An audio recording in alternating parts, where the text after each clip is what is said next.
इस लेक्चर में पढ़ेंगे हम धारावाही वृत्ताकार लूप अथवा कुंडली के केंद्र पर चुंबकीय क्षेत्र। ये किसका अनुप्रयोग है? ये हमारा बायो-सेवर्ट का अनुप्रयोग है। देखो सबसे पहले इसे हम क्या करते हैं, माना कोई एक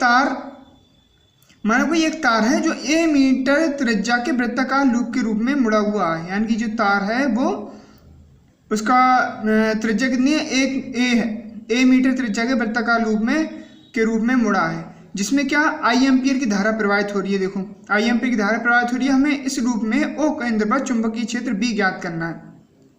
अब इसमें कोई छोटा सा अवयव ले लेते हैं जिसकी लंबाई है हमारी डेल L। तब बायो-सेवर्ट के नियम के अनुसार डेल L के कारण केंद्र O पर, बायो-सेवर्ट नियम के अनुसार डेल L के कारण केंद्र O पर चुंबकीय क्षेत्र का मान ज्ञात करना है हमें। तो देखो बायो-सेवर्ट का नियम क्या कहता है, delta B equal to mu 0/4 pi I del L sine theta upon a square. देखो थीटा डिग्री यहाँ पर कितना का एंगल बनना है, थीटा 90 डिग्री का बनना है। तो साइन ये क्या रख दिया हमने, 90 डिग्री रख दिया, और इसका मान कितना होता है, 1 होता है। तो हमारा डेल्टा B इक्वल टू क्या है, mu 0/4 pi into I del L upon a square. ये क्या है हमारा, इसकी वैल्यू आई। उसके बाद क्या, माना पूरे लूप द्वारा केंद्र O पर उत्पन्न चुंबकीय क्षेत्र का मान क्या है, हमारा B है, तभी अवयव के क्षेत्र के योग के प्राप्त होगा।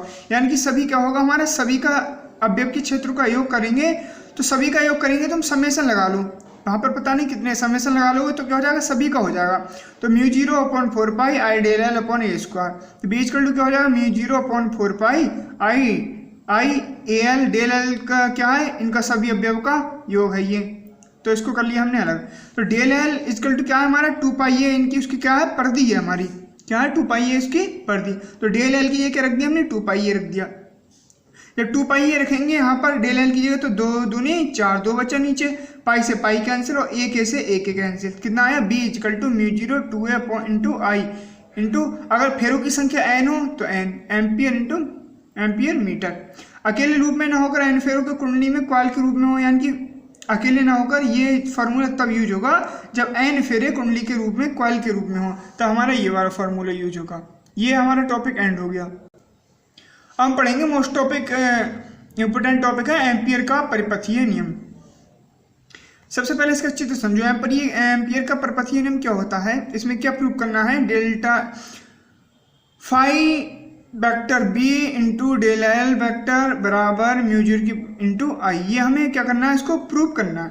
देखो मान लिया किसी बंद परिपथ सीमा में अनुदिश चुंबकीय क्षेत्र जो है हमारा B है, चुंबकीय क्षेत्र क्या है, B है, जो रेखीय समाकलन लाइन इंटीग्रल पथ पर घिरी नेट धारा के I का म्यू 0 गुना होता है।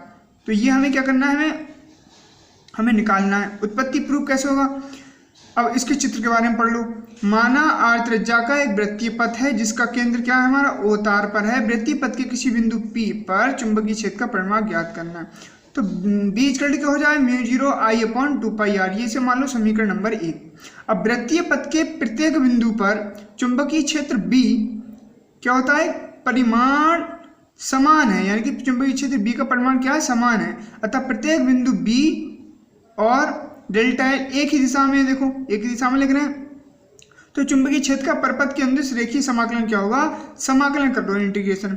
तो delta B into d L, यानी कि इन दोनों के अनुदिश समाकलन कर रहे हैं हम, ये देखो। तो delta B into d l equal to क्या हो जाएगा, म्यू 0 डी एल और कॉस 0, यानी कि एंगल क्या बनना है, 0।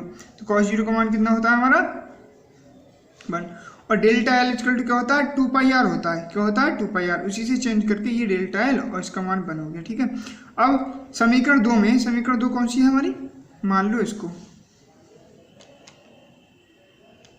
समीकरण 2 में B तथा डेल्टा B को मान रखने पर, यानी कि इसका ये वाला और डेल्टा L का ये वाला मान रखने पर, जब ये वाला मान रखोगे तो आपका क्या आ जाएगा, म्यू 0 आई अपॉन 2 पाई r गुणे 2 पाई r, 2 पाई r से 2 पाई r कैंसिल, और जो हमें प्रूव करना था वो एम्पियर का परिपथीय नियम हो गया। देखो B डेल्टा फाई नहीं, सिर्फ phi not delta L equal to mu 0 d l है, डेल्टा L नहीं बेटा, B फाई डी एल बराबर म्यू 0 आई। और एम्पियर के नियम के अनुप्रयोग पढ़ेंगे, जैसे हमने किसके नियम के अनुप्रयोग पढ़े थे, बायो-सेवर्ट के नियम के अनुप्रयोग। सबसे पहला है अनंत लंबाई के सीधे धारावाही तार के कारण चुंबकीय क्षेत्र। सबसे पहले इसको चेंज करते हैं, इसको देखो, माना एक लंबाई तार जिसमें कह रहा है माना एक लंबे तार जिसमें I धारा प्रवाहित हो रही है तथा तार से R दूरी पर एक प्रत्येक बिंदु P है, प्रक्षेपण बिंदु क्या है P है, जिस पर चुंबकीय क्षेत्र की तीव्रता B हमें क्या करनी है, ज्ञात करनी है। तो तार के परितः P से होकर जाने वाली R त्रिज्या का एक वृत्त खींचेंगे।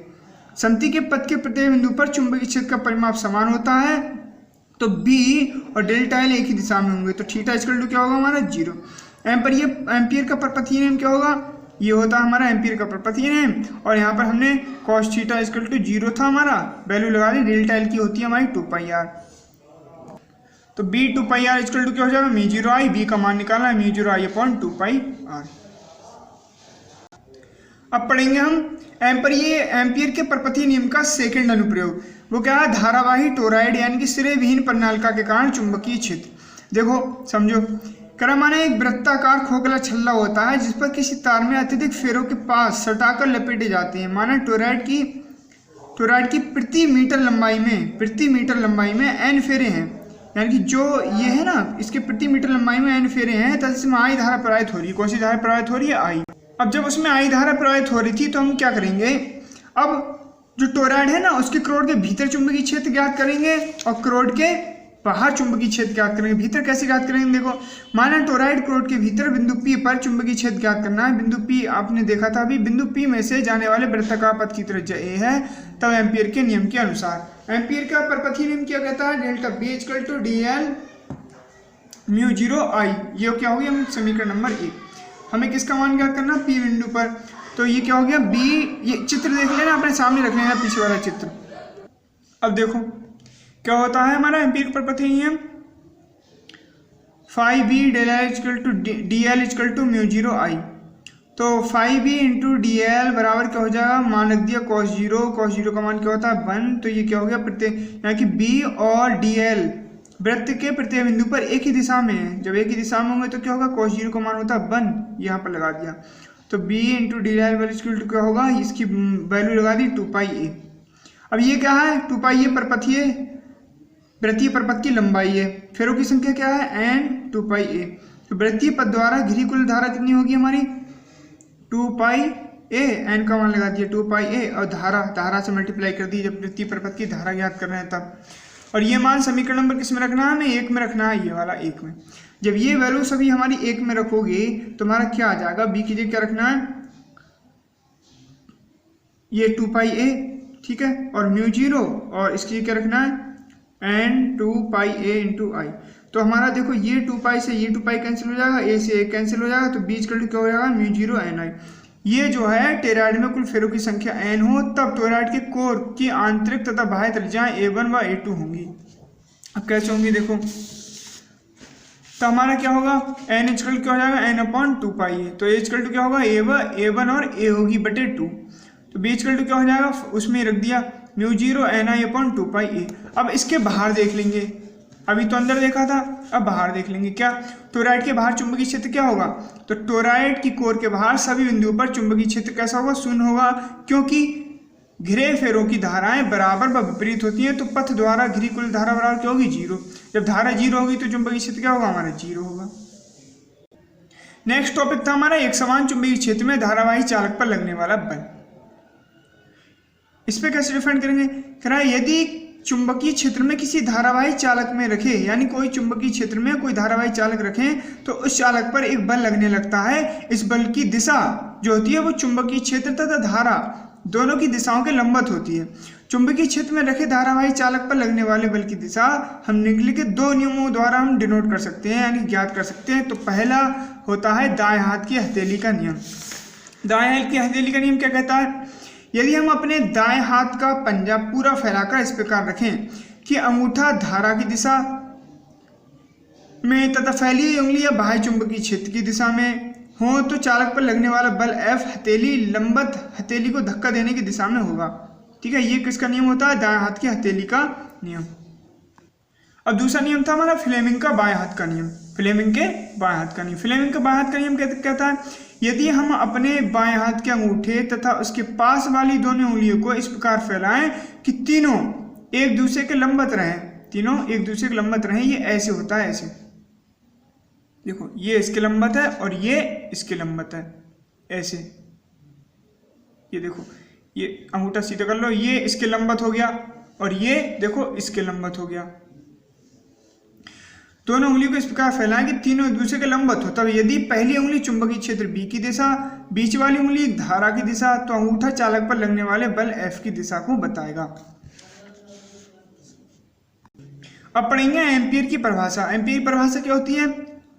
एम्पीयर की परिभाषा दो समांतर धारावाही तारों के बीच लगने वाले बल के आधार पर दी जाती है। अब इसका भी डेरिवेशन पढ़ेंगे। तो 1 एम्पीयर विद्युत धारा वह है जो कि निर्वात में परस्पर 1 मीटर की दूरी पर स्थित दो ऋजुरेखीय लंबे व समांतर तारों में प्रवाहित होने पर प्रत्येक तार की प्रति मीटर लंबाई पर 2 × 10⁻⁷ न्यूटन का बल करती है। ये हमारी क्या होती है? एम्पीयर की परिभाषा।